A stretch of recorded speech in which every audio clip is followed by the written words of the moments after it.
اب حضرت اسرائیل علیہ السلام کو اللہ نے حکم دیا کہ زمین پر جاؤ اور زمین سے ایک مٹھی مٹی کی لے آؤ۔ تو جب حضرت اسرائیل علیہ السلام نے اللہ کا حکم پایا تو وہ سیدھے زمین کی طرف آئے، سیدھے زمین پر آئے، اور زمین پر آ کر آپ نے ایک مٹھی مٹی کی اٹھائی۔ کیا اٹھائی؟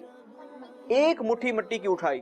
لیکن اللہ تعالیٰ کی قدرت سے پوری دنیا کی مٹی جو ہے نا، اس کے مختلف ذرات اس ایک مٹھی مٹی کے اندر آ گئے، مختلف کلرز بھی آ گئے، بلیک کلرز بھی آ گیا، ریڈ کلر بھی آ گیا، یلو کلر بھی اس مٹی کے اندر شامل ہو گیا۔ مختلف ٹیسٹ ہوتے ہیں نا، کوئی میٹھا ہوتا ہے، کوئی پھیکا ہوتا ہے، کوئی کڑوا ہوتا ہے، کوئی تیکھا ہوتا ہے، یہ سارے ٹیسٹ بھی اس مٹی کے اندر شامل ہو گئے۔ اچھا، جتنے کلر شامل ہوئے تھے نا، اتنے قسم کے لوگ آج دنیا میں پائے جاتے ہیں، اتنے کلرز کے لوگ پائے جاتے ہیں۔ پتہ ہے کتنے کلر شامل ہو گئے تھے؟ 60 کلر شامل ہو گئے تھے۔ وہ مٹی اللہ تبارک و تعالیٰ کی بارگاہ میں پیش کی گئی۔ اب اللہ نے حکم دیا کہ اسے مختلف پانیوں کے ساتھ گوندا جائے۔ کیا کیا جائے؟ ہاں، مختلف پانیوں کے ساتھ گوندا جائے۔ کئی دنوں تک اس مٹی کے اوپر بارش برسائی گئی۔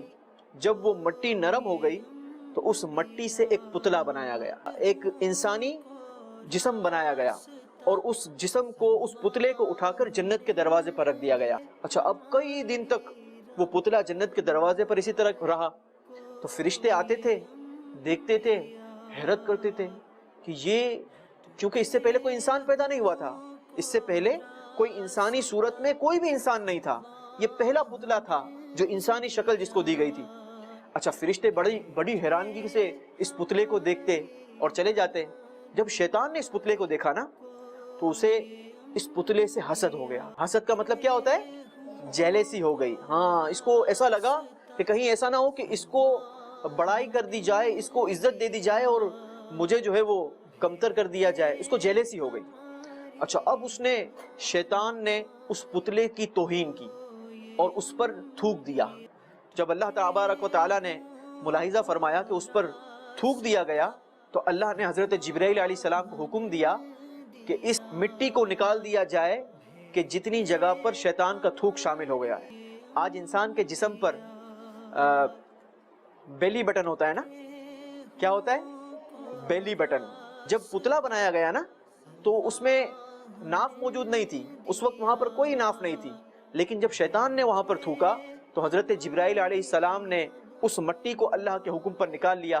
جب نکال لیا تو وہاں پر ناف آ گئی، بیلی بٹن آ گئی۔ تو انسانوں کے جسم میں اس طریقے سے ناف شامل ہوئی۔ اب اللہ تبارک و تعالیٰ نے روح کو حکم دیا کہ اس پتلے کے اندر چلی جاؤ، اس پتلے کے اندر داخل ہو جاؤ۔ لیکن جیسے ہی روح قریب گئی نا، تو اس نے دیکھا کہ اندر تو بہت زیادہ اندھیرا ہے، بہت زیادہ ڈارکنیس ہے۔ تو اسے خوف آیا تو وہ اندر جانے سے رک گئی۔ اللہ تعالیٰ نے اپنے پیارے حبیب لبیب حضرت محمد رسول اللہ صلی اللہ تعالی علیہ وسلم کے نور کو اس پتلے کی پیشانی پر رکھ دیا۔ ہمارے پیارے نبی کے نور کو اس پتلے کی پیشانی پر سجا دیا۔ جب پیشانی پر سجایا گیا نا، تو وہ پتلا اندر سے پورا روشن ہو گیا۔ کیا ہو گیا؟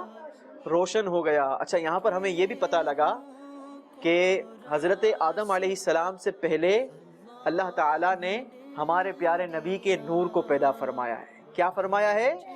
ہاں، ہمارے پیارے نبی کے نور کو سب سے پہلے پیدا فرمایا ہے۔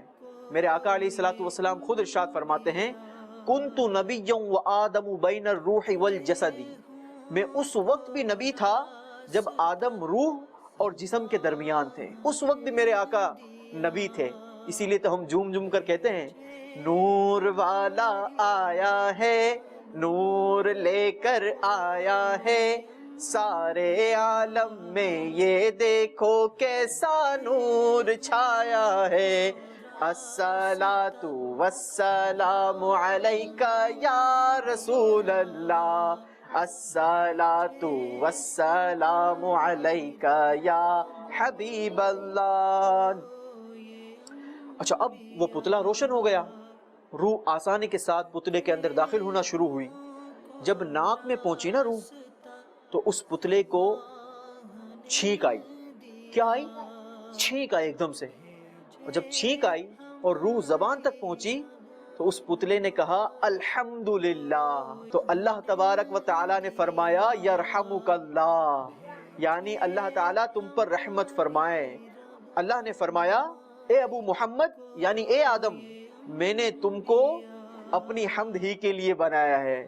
اچھا پھر آہستہ آہستہ پورے جسم کے اندر روح پھیل گئی اور حضرت آدم علیہ السلام زندہ ہو کر کھڑے ہو گئے۔ ٹھیک ہے، اس طریقے سے حضرت آدم علیہ السلام کو پیدا فرمایا گیا۔